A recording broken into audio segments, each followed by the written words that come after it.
ನಮಸ್ಕಾರ ವೀಕ್ಷಕರೇ, ತಮ್ಮೆಲ್ಲರಿಗೂ SRG ಯೂಟ್ಯೂಬ್ ಚಾನಲ್ಗೆ ಸ್ವಾಗತ. ಕಳೆದ ಒಂದು 25 ದಿನದಿಂದ ಈ ಯುದ್ಧ ನಡೀತಾ ಇದೆ ಸ್ನೇಹಿತರೆ. ಇರಾನ್, ಇಸ್ರೇಲ್ ಮತ್ತು ಅಮೇರಿಕ.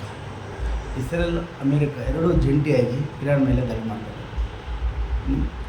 ಮೊದಲ ಸ್ಟಾರ್ಟ್ ಮಾಡಿದ್ದೆ ಇರಾನ್, ಇದು ಅಮೇರಿಕ ಇಸ್ರೇಲ್ ದಾಳಿ ಮಾಡ್ತಾರೆ. 160 ಹುಡುಗರನ್ನ ಕೊಲೆ ಮಾಡ್ತಾರೆ. ಅದರಲ್ಲಿ ಆಯ್ತುಲ್ಲ ಖಮೇನಿ ಕೂಡ ಸಾವಾಗ್ತಾರೆ. ಚಿಕ್ಕ ಮಕ್ಕಳನ್ನ ಸಾಗಿರ್ತಾರೆ ಇಸ್ರೇಲ್ದವರು. ಇನ್ನು ಮತ್ತು ಇರಾನ್ ಕೂಡ ಪ್ರತಿ ದಾಳಿ ಮಾಡ್ತದೆ. ಅವರು ಪರಮಾಣು ಏನಂತಾರಲ್ಲ,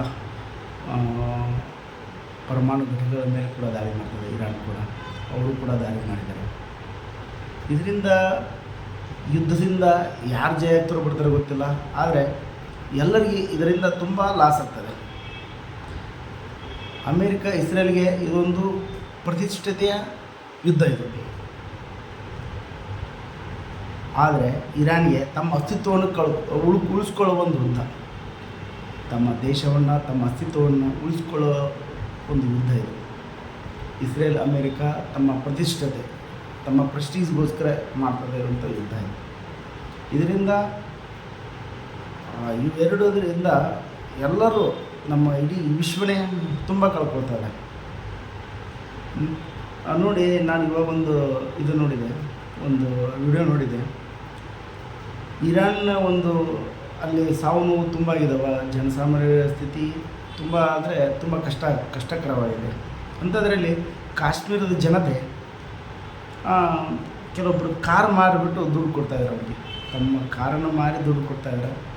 ಒಬ್ಬೊಬ್ಬರು ಒಂದು ಮುದುಕಿ ತನ್ನ ಹತ್ರ ಇರೋ ದುಡ್ಡನ್ನು ಕೊಡ್ತಾಯಿದ್ದಾರೆ. ನೋಡಿ, ಆ ಮುದುಕಿ ಕಣ್ಣಲ್ಲಿ ನಮಗೆ ಸಿಕ್ಕಾಪಟ್ಟೆ ಇದಾಗುತ್ತೆ. ಏನಪ್ಪ ಇದು, ಬೇಜಾರಾಗ್ತದೆ. ಇವಾಗ ಚಿಕ್ಕ ಹುಡುಗಿಯರವರು ಅವನ್ನ ಓಲೆಗಳು ಬಿಚ್ಚಿಕೊಡ್ತಾಯಿದ್ದಾರೆ. ಆ ಚಿಕ್ಕ ಹುಡುಗಿ ತನ್ನ ಓಲೆಗಳನ್ನು ಬಿಚ್ಚಿಕೊಡ್ತಾರೆ. ಆ ಓಲೆ ಹಾಕೊಂಡ್ರೆ ತುಂಬ ಚೆನ್ನಾಗಿ ಕಾಣ್ತದೆ ಆ ಹುಡುಗಿ. ನನಗೆ ಚೆನ್ನಾಗಿ ಕಾಣೋದು ಮುಖ್ಯ ಅಲ್ಲ, ಇರಾನ್ನಲ್ಲಿರುವ ಜನಗಳು ಉಳಿಬೇಕು.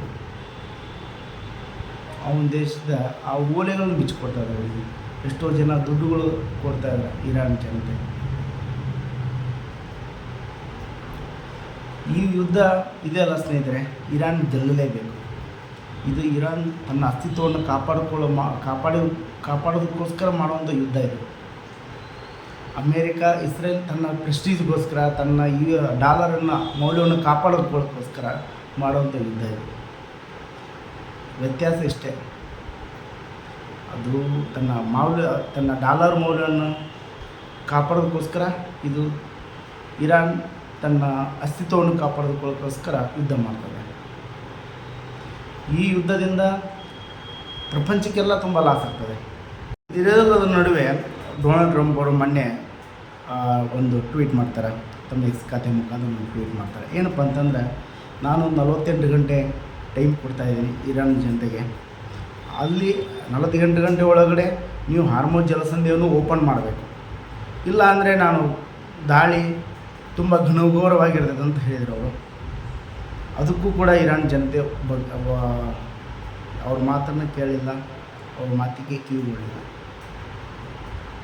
ಮತ್ತು ಈಗ ನಿನ್ನೆ ತಮ್ಮ ಎಕ್ಸ್ ಖಾತೆಯಲ್ಲಿ ಒಂದು ಟ್ವೀಟ್ ಮಾಡಿದ್ದಾರೆ. ಏನಪ್ಪ ಅಂತಂದ್ರೆ, ನಾನು 5 ದಿನ ಕದನ ವಿರಾಮ ಘೋಷಣೆ ಮಾಡ್ತೀನಿ ಅಂತಂದು.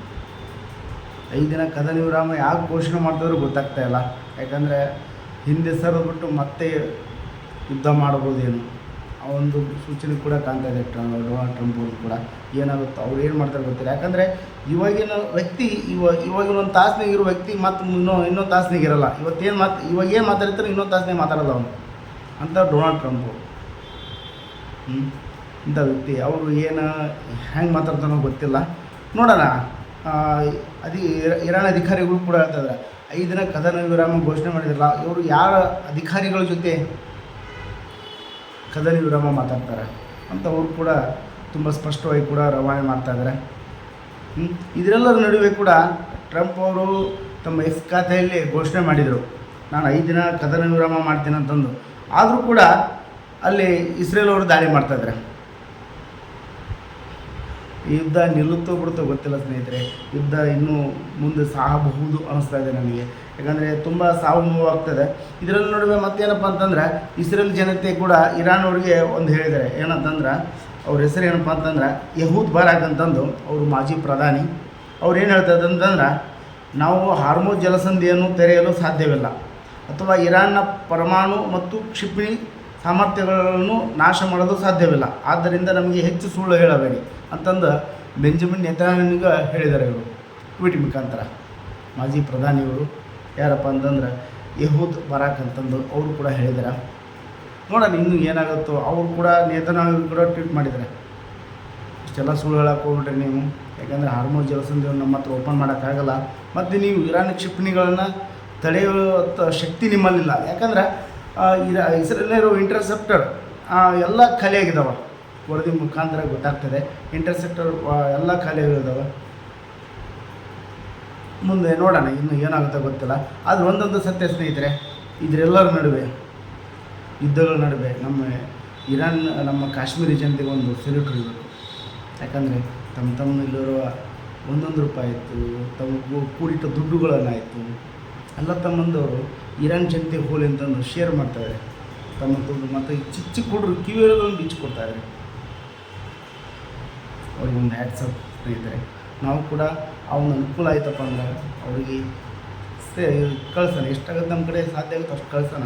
ಅದು ಯಾವುದೋ ಒಂದು ರೂಪದಾಗ ಕಳಿಸೋಣ ಸ್ನೇಹಿತರೆ, ಸರಿನಾ?